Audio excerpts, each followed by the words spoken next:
Chapter 11. The Conquest of the Skeezers. Queen Coo ee oh dropped the rope, tottered, and fell headlong into the water, sinking beneath the surface, while the Skeezers in the submarine were too bewildered to assist her, and only stared at the ripples in the water where she had disappeared. A moment later there arose to the surface a beautiful white swan. This swan was of large size, very gracefully formed, and scattered all over its white feathers were tiny diamonds, so thickly placed that as the rays of the morning sun fell upon them, the entire body of the swan glistened like one brilliant diamond. The head of the diamond swan had a bill of polished gold, and its eyes were two sparkling amethysts. "Hooray!" cried Sudik, dancing up and down with wicked glee. "My poor wife Rora is avenged at last. You made her a golden pig, Coo ee oh, and now I have made you a diamond swan. Float on your lake forever if you like, for your web feet can do no more magic, and you are as powerless as the pig you made of my wife." "Villain, scoundrel!" croaked the diamond swan. "You will be punished for this. Oh, what a fool I was to let you enchant me!"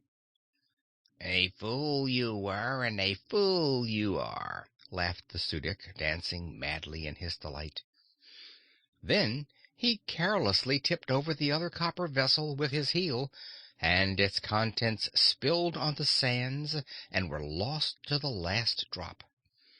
The Sudik stopped short and looked at the overturned vessel with a rueful countenance. "That is too bad," he exclaimed sorrowfully. "I've lost all the poison I had to kill the fishes with, and I can't make any more because only my wife knew the secret of it, and now she is a foolish pig and has forgotten all her magic."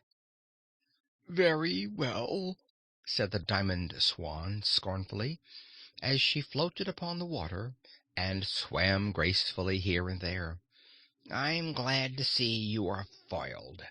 Your punishment is just beginning, for although you have enchanted me and taken away my powers of sorcery, you have still the three magic fishes to deal with, and they'll destroy you in time. Mark my words." The Sudik stared at the swan a moment. Then he yelled to his men, "Shoot her! Shoot the saucy bird!" They let fly some arrows at the diamond swan, but she dove under the water, and the missiles fell harmless. When Coo ee oh rose to the surface, she was far from the shore, and she swiftly swam across the lake to where no arrows or spears could reach her. The Sudik rubbed his chin and thought what to do next. Nearby floated the submarine in which the Queen had come, but the Skeezers who were in it were puzzled what to do with themselves. Perhaps they were not sorry their cruel mistress had been transformed into a diamond swan, but the transformation had left them quite helpless. The underwater boat was not operated by machinery, but by certain mystic words uttered by Coo ee oh. They didn't know how to submerge it, or how to make the watertight shield cover them again, or how to make the boat go back to the castle, or make it enter the little basement room where it was usually kept. As a matter of fact, they were now shut out of their village under the great dome and could not get back again. So one of the men called to the Supreme Dictator of the Flatheads, saying, "Please make us prisoners and take us to your mountain, and feed and keep us, for we have nowhere to go." Then the Sudik laughed and answered, "Not so.